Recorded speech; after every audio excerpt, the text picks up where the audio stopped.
Halo semua buat kalian yang pengguna keyboard mekanikal seperti saya ini, kalian misal mau ganti keycaps, kalian bisa beli atau pakai keycap puller seperti ini teman-teman. Jadi cara pemakainya juga mudah banget nih, kalian bisa lihat seperti ini, tinggal kalian masukin aja, terus kalian posisiin aja, dan tinggal ditarik tuh, gampang banget, nggak perlu tenaga ekstra, dia bisa terlepas dengan mudah teman-teman. Nih sekali lagi ya, ini kalian bisa sesuaiin arah mana aja bisa banget tuh.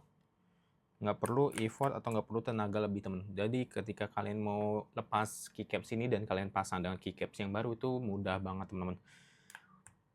Jadi buat kalian mau coklat payment keycap puller ini, kalian bisa cek keranjang di kiri bawah mumpung stoknya masih ada.